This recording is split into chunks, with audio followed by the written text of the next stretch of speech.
analista internacional que se conecta con nosotros para ayudarnos a entender cuál está siendo la acción de la OTAN y de qué manera está influenciando el conflicto. Es importante revisar la parte rusa y las exigencias que tiene Rusia, Dylan, con respecto a la expansión de la OTAN a su zona de influencia, la zona este, esta expansión que desde su creación se ha venido dando tras, como lo comentabas muy bien en el segmento anterior, la caída del Pacto de Varsovia. Entonces, revisar a Rusia cuáles son los argumentos que esgrime Rusia con respecto a la acción de la OTAN en este conflicto. Así es, Natasha, y de hecho las preocupaciones que ha expresado Moscú sobre la expansión y eventual expansión de la OTAN hacia su lado este, hacia el oriente, pues no es solamente un tema que ha sido esgrimido por el Kremlin en el marco de la guerra de Rusia contra Ucrania, sino también en oportunidades anteriores. Ya en el año 2007, en la Conferencia de Seguridad de Múnich, donde participó Vladimir Putin en su momento como presidente de la Federación Rusa, pues expresaba su absoluta inconformidad con el hecho de que pues muchos miembros que de lo que en su momento fue el Pacto de Varsovia, pues hoy son miembros de la OTAN. Y en efecto, pues 9 países que en algún momento fueron parte del Pacto de Varsovia, que recordemos que era este acuerdo marco militar de la Unión Soviética, que de una forma u otra realizaba este contrapeso a la OTAN. Pues 9 de estos países hoy son miembros de la OTAN, entre ellos Polonia, República Checa, Eslovaquia, y esto, por supuesto, ha molestado, por decirlo menos, a Rusia en los últimos años, considerando que su patio trasero ha sido violentado por la OTAN y que existían acuerdos tácitos, verbales, que se le había prometido a la Federación Rusa luego del colapso de la Unión Soviética en 1991, que además tenemos que recordar que en la cosmovisión de Putin ha sido uno de los mayores colapsos y tragedias geopolíticas de la historia de la humanidad, pues se había prometido luego de este colapso que no se expandiría, según la retórica del Kremlin, la Alianza Atlántica hacia el este. Y esto, sin lugar a dudas, se entiende no solamente en un lenguaje o en clave de un lenguaje utilizado, sino que también tiene profunda vigencia en el mundo de hoy. Y de hecho, comentábamos el veto que ha dado Rusia a la eventual anexión de Ucrania a la OTAN. Lo que sí se ha abierto una ventana de oportunidad, y lo decía Putin en el marco de la Organización de Cooperación de Shanghái, es al ingreso o eventual ingreso de Ucrania a la Unión Europea. De hecho, Ucrania ya goza de estatus de país candidato que fue otorgado después de la invasión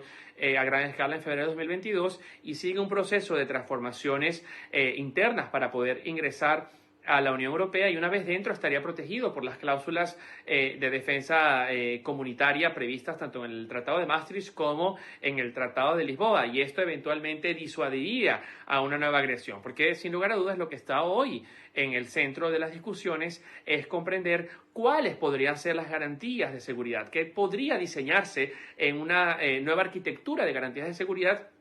para Ucrania, para, por un lado, disuadir una nueva agresión rusa, pero no solamente contra Kiev, sino contra cualquiera de los miembros de la comunidad internacional. Entre ellos, decía Zelensky en Nueva York, en las Naciones Unidas, en su discurso, que el próximo objetivo del Kremlin sería Moldavia. Y en efecto vemos cómo han intentado las autoridades de Moldavia, particularmente la presidenta, acelerar las negociaciones de adhesión con la Unión Europea. Lo cierto es que son procesos que han demorado históricamente mucho tiempo, deben cumplir los llamados criterios de Copenhague, 3 criterios fundamentales para ingresar a la Unión Europea relativas a Estado de Derecho, a Estado democrático y por supuesto también al respeto a los derechos humanos, y un tema también de estabilidad macroeconómica para poder ingresar en el mercado comunitario. Y estos son elementos que han demostrado que son complejos de analizar, complejos de transformar, pero que se ha dado sin lugar a dudas, sobre todo en el marco de esta nueva Comisión Europea, un peso fundamental en los movimientos de ampliación del bloque. Fíjate, Dylan, muchos de los países europeos que apoyan a Ucrania también forman parte de la OTAN. Allí podría decirse que de una u otra manera la OTAN, aunque formalmente no ha incursionado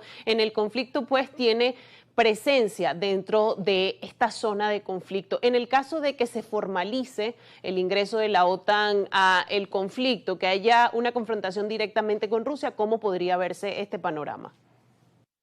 Así es, Natasha. En mi comentario final, creo que una de las prioridades de todos los actores de este conflicto ha sido precisamente no involucrar directamente a más actores en Rusia-Ucrania. Si bien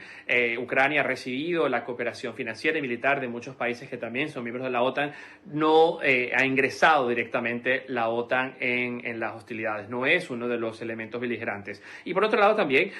Rusia ha recibido la cooperación técnica, militar y financiera de muchos países, entre ellos China, Irán y Corea del Norte, que incluso ha enviado soldados al terreno. Y ha habido un cierto compromiso implícito en este nuevo y difícil balance de poder de no ingresar directamente a las hostilidades, porque estaríamos hablando que abierta con la OTAN estaríamos ante las puertas de un conflicto nuclear. Y el conflicto nuclear, basado en la doctrina de la destrucción mutua asegurada, sería el fin de la civilización. Y esto es lo que se ha intentado evitar desde un inicio, sofocando y encapsulando el conflicto en el Donbass. Ahora bien, las provocaciones que hemos visto en días recientes contra la OTAN no contribuyen a este fin. Y por otro lado, también hemos visto una actitud absolutamente reticente por parte de Moscú de utilizar los métodos de diplomacia disponibles para realmente convocar una conferencia de paz y organizar lo que definitivamente sería un alto el fuego y un acuerdo de paz entre las partes, a pesar de la mediación particularmente de Estados Unidos. Y lo que las otras herramientas que se han puesto en marcha han sido precisamente las sanciones económicas, que han sido particularmente duras por parte de la Unión Europea, ya negociando el 19º paquete de sanciones, y la amenaza también de Estados Unidos de incrementar estas sanciones. Y de hecho lo enviaba en una carta al presidente Trump recientemente a los jefes de estados de la OTAN de esta petición de, por un lado, bloquear definitivamente la compra de gas y petróleo ruso por naciones de la OTAN, entre ellas Hungría y Eslovaquia, que siguen dependiendo de forma importante del petróleo ruso, para poder tener un mayor grado de efectividad. E incluso Trump ha ido más lejos pidiendo sanciones arancelarias a China por parte de la Unión Europea, algo que de momento parece no estar en la mesa de negociaciones en Bruselas. Pero sin lugar a dudas, la OTAN seguirá jugando un papel fundamental, y creo que como un comentario final es importante mencionar que lo irónico, si se quiere, paradójico, que meses antes del inicio líderes globales, como el propio presidente francés Emmanuel Macron, decía que la OTAN era un organismo acéfalo, que tenía muerte cerebral. Y esto pues ha cambiado radicalmente, y lo que vemos hoy es un retorno, si se quiere, a los marcos de defensa nacionalistas, soberanos, y estamos gastando a día de hoy, la humanidad gasta más dinero que nunca en la historia de la humanidad en armas y defensa. Y parece ser que este será el patrón del nuevo orden internacional. Y muy recordadas esas declaraciones, Dylan, de Emmanuel Macron en aquel momento, en el 2019, diciendo que la OTAN prácticamente ya no tenía forma y que no era útil para Europa. Pues todo esto, como tú bien comentas, se reconfiguró. Era el análisis, amigos, de Dylan Pereira, analista internacional, quien nos ayudaba a entender el papel de la OTAN, la creación de la alianza y el peso específico que tiene en Europa, puntualmente en este conflicto ruso-ucraniano. Como siempre, ha sido un placer que nos hayan acompañado en una edición más de Ampliamente. Recuerde que puede ir a nuestro canal de YouTube, como siempre le digo, para revisar este y otros análisis también asociados a la dinámica del sistema internacional, y también se puede conectar con nosotros a través de nuestra cuenta en Instagram, Ampliamente GB. Ha sido un placer. Feliz domingo para todos.